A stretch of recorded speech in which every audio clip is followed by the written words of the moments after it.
গরম বাড়ার সাথে সাথে আমাদের চারিধারে মশা, মাছি, আরশোলা, পিঁপড়ে, টিকটিকি এই ধরনের পোকামাকড়ের উপদ্রব প্রচুর বেড়ে যায়।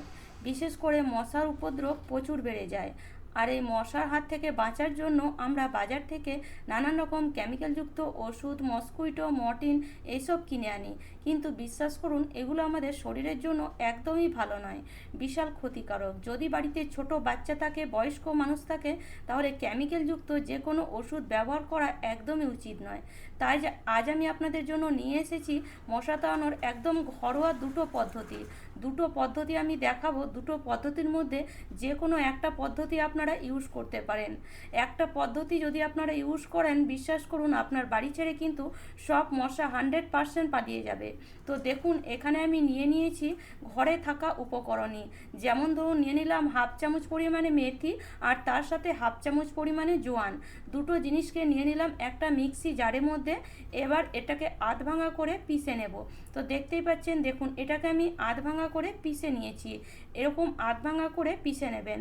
আর এর থেকে একটা সুন্দর গন্ধ বেরিয়ে আসে, যেটা আমাদের খুবই ভালো লাগলেও মশা, মাছি, আরশোলা, পিঁপড়ে, টিকটিকির কখনোই কিন্তু ভালো লাগবে না বা তাদের পছন্দের নয়। এবার এখানে আমি দিয়ে দেব হাফ চামচ পরিমাণে সর্ষের তেল। তো সর্ষের তেল হাফ চামচ পরিমাণে দেওয়ার পরে এবার হাফ চামচ পরিমাণে হলুদ গুঁড়ো এখানে দিয়ে দেব। এবার এই চারটে জিনিসকে খুব ভালো করে মিশিয়ে নিতে হবে। এইভাবে ভালো করে মিশিয়ে নেওয়ার পরে এবার এখানে এটাকে আমরা কিভাবে ব্যবহার করব, তো তার জন্য দেখুন এখানে আপনি নিয়ে নেন কিছুটা পরিমাণ তুলো। এরকম কিছুটা পরিমাণ তুলো নিয়ে তুলোটাকে এইভাবে আপনি হাত দিয়ে ভালো করে একটু তুলোটাকে এরকম চওড়া করে নেন। আর এটা যদি আপনি বানিয়ে রেখে দেন, তাহলে আপনি প্রত্যেক দিন এটাকে আপনি ব্যবহার করতে পারবেন। শুধুমাত্র সর্ষের তেলটা দেবেন না, বাকি জিনিস দিয়ে আপনি রেখে দেন। সর্ষের তেলটা দিয়ে তারপরে আপনি এটাকে এইভাবে বানিয়ে তুলোর মধ্যে এইভাবে নিয়ে নেন।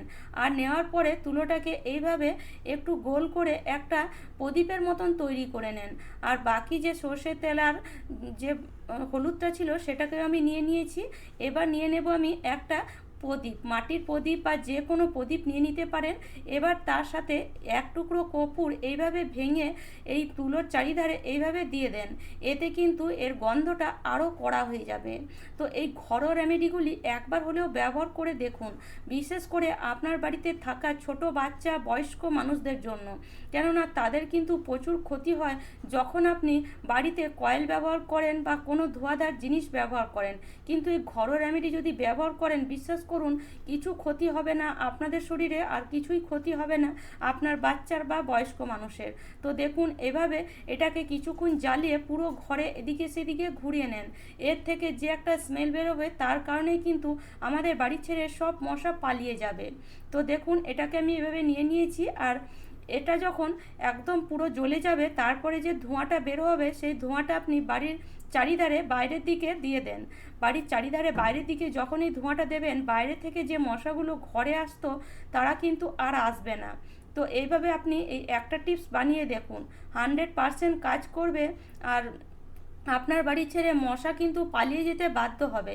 তার সাথে সাথে মাছি, আরশোলা, পিঁপড়ে, টিকটিকি সেগুলোও দেখবেন আস্তে আস্তে কমে যাচ্ছে। তো চলুন এবার আমি আপনাদেরকে আরেকটা টিপস দেখাচ্ছি, যার কারণে আপনার বাড়ি ছেড়ে মশা, মাছি, আরশোলা, পিঁপড়ে, টিকটিকি সব কিছু কিন্তু পালিয়ে যাবে। তো দেখুন এখানে আমি নিয়ে নিয়েছি কিছুটা পরিমাণ লেবুর পাতা। তো আপনার বাড়িতে যদি লেবু গাছ থাকে তাহলে তো খুবই ভালো জিনিস, কেননা এই লেবুর পাতার মধ্যে একটা স্মেল থাকে, যেটা কিন্তু আমাদের খুবই পছন্দের হলেও মশা, মাছি, আরশোলা, পিঁপড়ে, টিকটিকি এদের কিন্তু কখনোই পছন্দের নয়।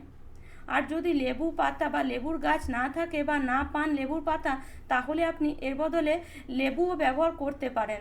লেবুর রসটা আপনি ব্যবহার করে নেওয়ার পরে যে লেবুর খোসাটা আপনি ফেলে দেন, সেই লেবুর খোসাটা এইভাবে আপনি ছোট্ট ছোট পিস করে নেন। মানে একদম ছোট ছোট টুকরো টুকরো যতটা সম্ভব সেইভাবে করে নেন। যেটা যেমন এখন আমি পাতাটা একদম ছোট ছোট পিস করে নিচ্ছি, এরকমই আপনাদেরকে লেবুটাকে এরকম ছোট ছোট পিস করে নিতে হবে। আর বিশ্বাস করুন, লেবুর মধ্যে বা লেবুর পাতার মধ্যে যে স্মেল থাকে, সেটা কিন্তু কখনোই কোনো পোকামাকড় সহ্য করতে পারে না। আর এই ঘরোয়া পদ্ধতি যদি আপনি ব্যবহার করেছেন, 100% আপনার বাড়ি ছেড়ে কিন্তু মশা, মাছি, আরশোলা, পিঁপড়ে, টিকটিকি সব কিছু পালিয়ে যেতে বাধ্য হবে। আর সব থেকে বড় কথা, আমাদের শরীরে কোনো রকম ক্ষতি হবে না। বাজার থেকে বেশি দাম দিয়ে কোনো জিনিস আমাদেরকে কিনে আনতে হবে না। সব কিছু কিন্তু আমাদের রান্নাঘরে সব সময় থাকে, সব সময় এগুলোকে আমরা ব্যবহার করি। তো এবার লেবুর পাতাটাকে আমি নিয়ে নিয়েছি একটা প্লেটের মধ্যে। এর মধ্যে দিয়ে দেবো হাফ চামচ পরিমাণে হলুদ গুঁড়ো। আর এবার এই হলুদটাকে দিয়ে ভালো করে মেশানোর আগে তার সাথে হাফ চামচ পরিমাণে দিয়ে দেবো লবণ। এই লবণ আর হলুদ যদি আপনি এই লেবুর সাথে মিশিয়েছেন, বিশ্বাস করুন এত সুন্দর একটা স্মেল বেরোবে, যার কারণে কিন্তু আপনার বাড়ি ছেড়ে সব ধরনের পোকামাকড় পালিয়ে যাবে। তো হাত দিয়ে খুব ভালো করে এটাকে এইভাবে মিশিয়ে নেবেন। হাত দিয়ে না মেশালে কিন্তু এর স্মেলটা খুব ভালো বের হবে না। এবার এর মধ্যে এক টুকরো কর্পূর এইভাবে আমরা দিয়ে দেব। কর্পূর কিন্তু দুটো জিনিসেই অবশ্যই দেবেন।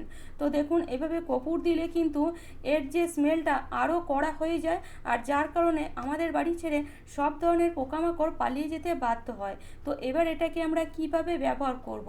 তো দুটো পদ্ধতিতে এটা আমরা ব্যবহার করব, যার কারণে আমাদের বাড়ি ছেড়ে যত রকম পোকামাকড় আমাদের বাড়িতে আসুক না কেন, সব পোকামাকড় পালিয়ে যেতে বাধ্য হবে। তো দেখুন, এখানে আমি নিয়ে নিয়েছি একটা ছোট সাইজের পেঁয়াজ, আর একদম যে লাল পেঁয়াজটা হয় সেই লাল পেঁয়াজটাই নেওয়ার চেষ্টা করবেন। কেননা এই লাল পেঁয়াজের মধ্যে একটা স্মেল থাকে, বা লাল পেঁয়াজের মধ্যে একটা ঝাঁঝ থাকে দেখবেন, যেটা কিন্তু আমাদেরও চোখ জ্বালা করে। মানে আমরা যখন পেঁয়াজ কাটি দেখবেন এই লাল পেঁয়াজ কাটলে আমাদের চোখ জ্বালা করতে লাগে। তাহলে আমাদের যদি চোখে সহ্য না হয়, তাহলে কি কোনো পোকামাকড়ের সহ্য হবে? পোকামাকড়ের কখনোই কিন্তু পেঁয়াজের ঝাঁঝ সহ্য হয় না। তো সেজন্য একটু লাল দেখেই পেঁয়াজ কিন্তু নেওয়ার চেষ্টা করবেন। তো পেঁয়াজটাকে দেখুন 4 পিস করে, এবার পেঁয়াজটাকে আমি এরকম মানে পেঁয়াজের যে পাপড়িগুলো আছে সেগুলো বের করে নিয়েছি। এইভাবে আপনারাও বের করে নেবেন। আর এই যে আমরা যে রেমেডিটা বানিয়েছি, এই পেঁয়াজের পাপড়ির মধ্যে অল্প অল্প করে আমরা নিয়ে নেব। তো এইভাবে পেঁয়াজের পাপড়ির মধ্যে অল্প অল্প করে নিয়ে নেবেন। যদি আপনার বাড়িতে প্রচুর পরিমাণে টিকটিকি থাকে, তাহলে বিশ্বাস করুন এই পেঁয়াজ আর এই রেমেডি যদি একসাথে মিশিয়ে রেখে দিয়েছেন, টিকটিকি কোন দিকে যে পালাবে, পালাবার পথ পাবে না। কেননা পেঁয়াজের স্মেল আর তার সাথে এই যে রেমেডি আমরা এর মধ্যে দিয়েছি, এর স্মেল আরও কড়া হয়ে যায়। আর টিকটিকি কখনোই কিন্তু পেঁয়াজের স্মেল বা এই ধরনের একটা উগ্র স্মেল পছন্দ করতে পারে না, মানে সহ্য করতে পারে না। তো এগুলোকে আপনারা টিকটিকির জন্য অবশ্যই ব্যবহার করুন। তার আগে চলুন আমি দেখিয়ে দেব কিভাবে আপনারা আপনাদের বাড়ি থেকে মশা তাড়িয়ে ফেলতে পারবেন এই রেমেডি দিয়েই। তো এখানে দেখুন, এখানে আমি নিয়ে নিয়েছি একটু কিছুটা পরিমাণ তুলোটাকে এইভাবে হাত দিয়ে আপনি একটু চওড়া করে নেবেন, যেমন আমরা আগের রেমেডিতে করলাম ঠিক সেই রকমই। মাঝখানে এইভাবে রেমেডিটা দিয়ে তারপরে এটাকে একদম মানে প্রদীপের মতন তৈরি করে নেওয়ার পরে এবার এটাকে আমরা নিয়ে নেব একটা মাটির প্রদীপে বা যে কোনো জায়গায়। তো এখানে এইভাবে আমি একটা মাটির প্রদীপে এটাকে নিয়ে নিচ্ছি। এবার এটাকে আমরা জ্বালাবো। তো জ্বালাবার জন্য আপনি ওপর থেকে এইভাবে সর্ষের তেল দিয়ে দিতে পারেন, বা সর্ষের তেল যদি না দিতে চান তাহলে একটা কর্পূর ফেলে দিতে পারেন। তো সর্ষের তেল দিলে একটু বেশি পরিমাণে দেবেন, আর যদি কম পরিমাণে দেন তাহলে একটু সর্ষের কর্পূর ফেলে দেবেন। কারণ যেহেতু এর মধ্যে আমরা লেবুর পাতা ব্যবহার করেছি, যেহেতু কাঁচা জিনিস, সেজন্য খুব একটা তাড়াতাড়ি জ্বলবে না। তো সেজন্য এক টুকরো যদি কর্পূর ফেলে দেন তাহলে কিন্তু এটা খুব ভালো জ্বলবে। তো দেখতেই পাচ্ছেন, দেখুন এখন এটা কত সুন্দর জ্বলছে। তো এটাকে যখন এটা যখন জ্বালাবেন তখন পুরো ঘরে কিন্তু এটাকে নিয়ে চারিদিকে ছড়াবেন।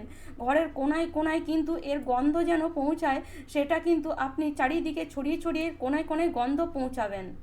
তাতে দেখবেন আপনার বাড়িতে যে কোনায় কোনায় মশাগুলো ঢুকে আছে সেগুলোও কিন্তু পালিয়ে যাবে। আর এইভাবে ধোঁ করে বাইরের দিকে চারিদিকে দিয়ে দেবেন, বাইরের যে মশাগুলো আছে সেগুলোও কিন্তু পালিয়ে যাবে। যেমন আগের রেমেডিটা আমরা বানালাম ঠিক সেই রকমই।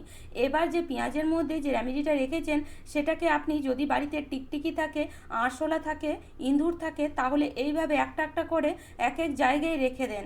দেখবেন যে ইঁদুর থাকলে ইঁদুরের স্মেলে পালিয়ে যাবে, আরশোলা থাকলে আরশোলাও পালিয়ে যাবে, তার সাথে টিকটিকি তো যাবেই যাবে।